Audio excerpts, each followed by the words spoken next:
Hello everyone, Dan here from the Next Issue Podcast. On today's video, I'll be doing a review for Godzilla Kong, The New Empire. This is the new film from 2024, rated PG-13 with a runtime of an hour and 55 minutes. As of the recording of this video, we have a critic score of 54% on Rotten Tomatoes, with an audience score of 92% and a letterbox average rating of 3 stars. In this film, following their explosive showdown, Godzilla and Kong must reunite against a colossal, undiscovered threat hidden within our world, challenging the very existence of all that exists. The latest entry of the Monsterverse franchise follows up the explosive showdown with an all-new cinematic adventure pitting the almighty Kong and the fearsome Godzilla against the colossal, undiscovered threat challenging their very much existence. The epic new film will delve further into the histories of these titans, their origins, and the mysteries of Skull Island and beyond, while uncovering the mythic battle that helped forge these extraordinary beings and tie them to humankind forever. This is directed by Adam Wingard, and it stars Rebecca Hall as Dr. Eileen Andrews, Brian Tyree Henry as Bernie Hayes, Dan Stevens, a new character, as Trapper, and also Kaylee Hadi as Jia. Um, what did I think about this film?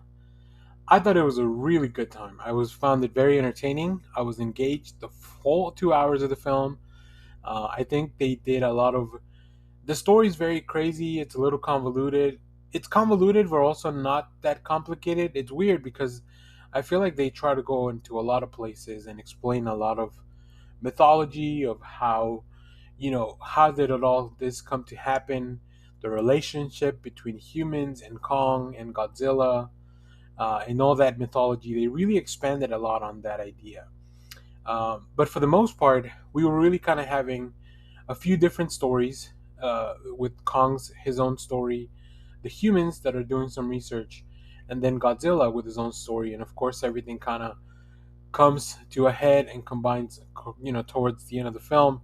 Um, I think it was a visual spectacle for sure.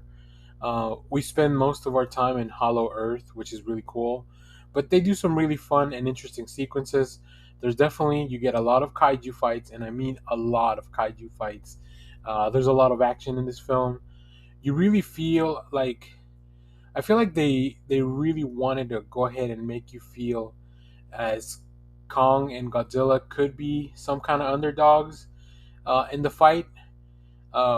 So there's a lot of like, if this was like a boxer movie or something, you'd get to see a lot of the montage of how they kind of got to, like, peak form for the big fight. There's a lot of that. Um, there's a lot of really interesting and cool needle drops all throughout the film that they feel a little cheesy but never out of place. And I think that's what Adam Wingard was going for.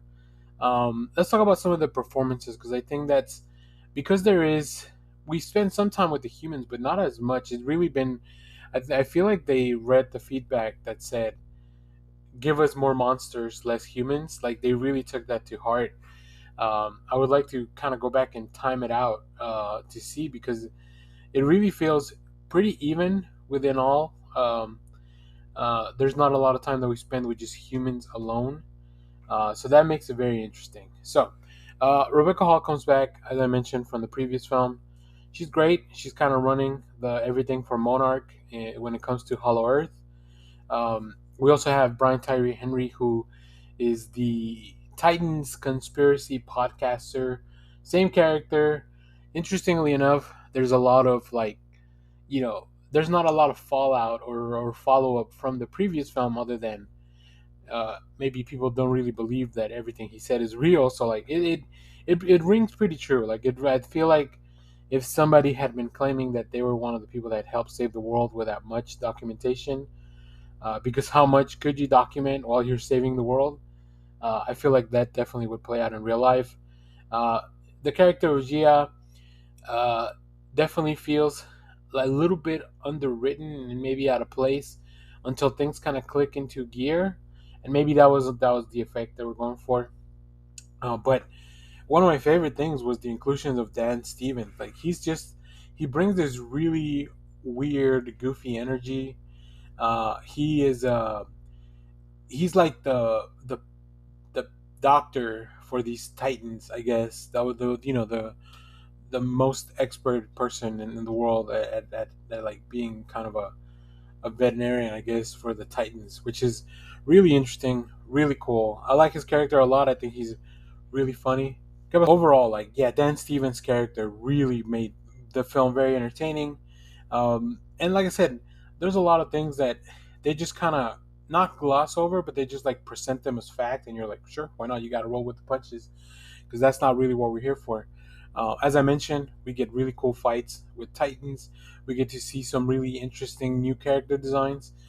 If you watch the Apple TV show Monarch, they do a little bit of exploration of the Hollow Earth, but nowhere close to what this movie comes to. And there's a lot of surprises, of course. There's a lot, like, the main villain or the main antagonist of the story, if you will. It's a pretty one-dimensional character, but I don't really care about that. I just wanted a really cool big fight, and that's what we got. We get some really cool team ups, of course, um, and just some really fun moments. Really, really interesting misdirects. Yeah, I think overall this is just kind of a. It's such a different approach to the MonsterVerse and the like kaiju movies than Godzilla minus one. This is pretty much, I would say, like the other side of that coin, where like you can just have a goofy movie that is full of action and nonsense and still have a good time, or you can have, like Godzilla minus one, a movie that's poignant and like really, although it is also kind of goofy in some places. But yeah, it's really cool that the character of Godzilla and the kaiju's in general lend themselves to be treated as both when it's done correctly, I think. So if you're looking for a fun film this weekend, I really think you should go check out Godzilla Kong New Empire. Um, I will say they didn't have an end credit scene at the end.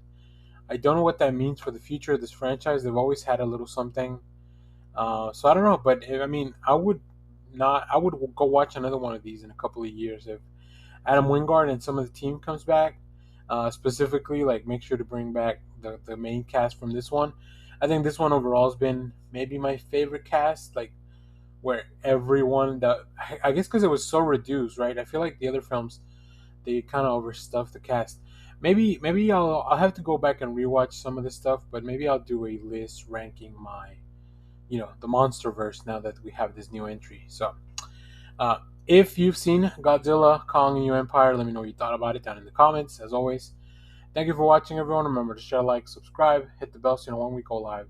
That is most Saturdays, 10 a.m. Central Standard Time. Stay tuned. We have more comic reviews, trailer reactions, TV recaps, all that fun stuff in the channel. Thanks for watching, everyone. Bye.